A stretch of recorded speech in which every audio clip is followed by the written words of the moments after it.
Acredito que você já tenha ouvido falar das hérnias, mas você sabia quem foi o primeiro paciente a ser diagnosticado com uma hérnia?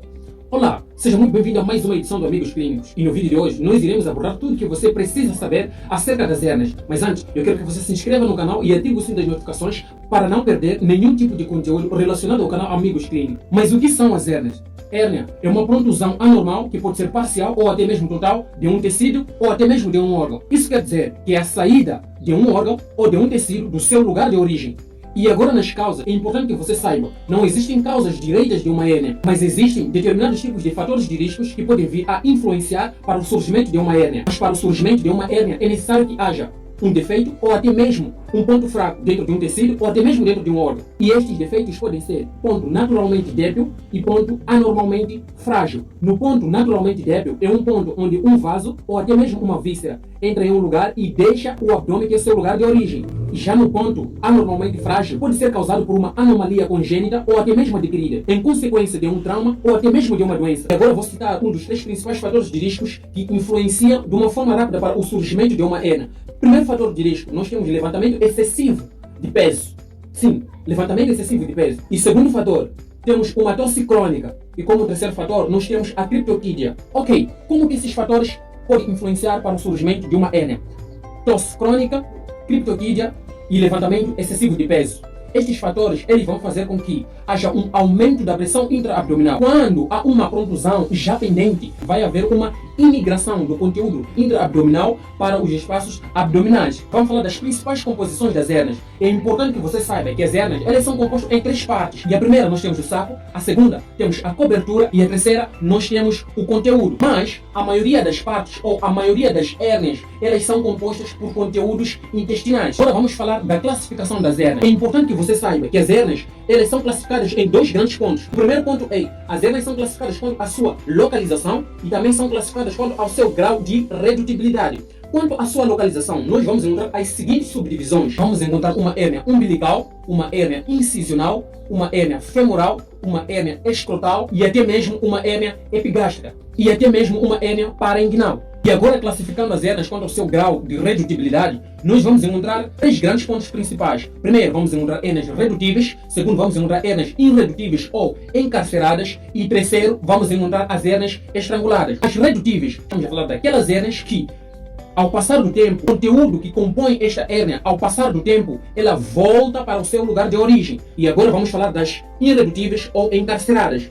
As irredutíveis ou encarceradas, estamos a falar daquelas hérnias que o conteúdo que compõe não volta para o seu lugar de origem. E agora vamos falar das estranguladas. Primeiro, é importante que você preste bastante atenção, porque quando já vir apresentar um estrangulamento, primeiro ponto,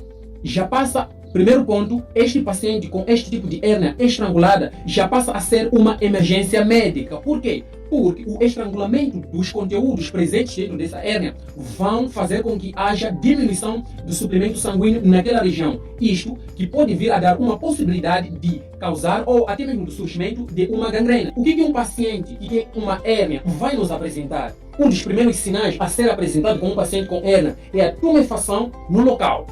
Sim, a tumefação no local. E inicialmente, quando o paciente vir apresentar essa tumefação, nos princípios é indolor. E este é um dos principais sinais que o paciente vai apresentar.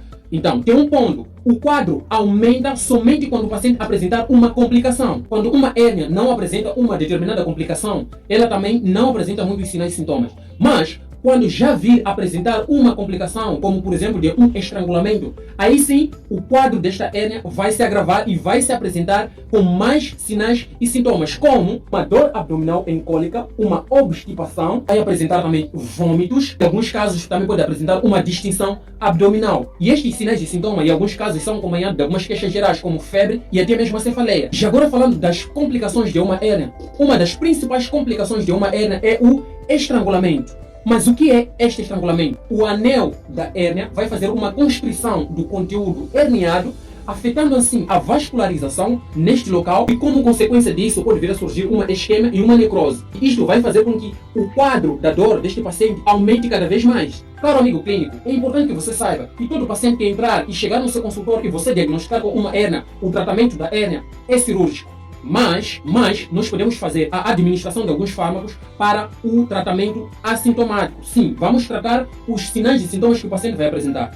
Quando o paciente apresentar uma hérnia sem complicações, uma hérnia somente com uma tumefação indolor, o que nós vamos fazer? Nós vamos conversar com este paciente, incentivar o paciente a diminuir atividades físicas esforçadas, como carregar peso excessivo sem o devido monitoramento. Já a posterior, quando apresentarmos uma complicação, como um encarceramento, é fazer um internamento obrigatório. Sim, nós temos que internar este paciente para que seja dada a devida monitorização. Após a internação deste paciente, vamos dar um leito e na cama deste paciente nós vamos colocá-la na posição de Trendelenburg. Quer dizer, mas como assim Trendelenburg, mano? Trendelenburg? Que posição é essa? Tá bem, esta posição nós vamos deitar o paciente e elevar os membros inferiores para cima. Mas por que vamos elevar os dois membros para cima?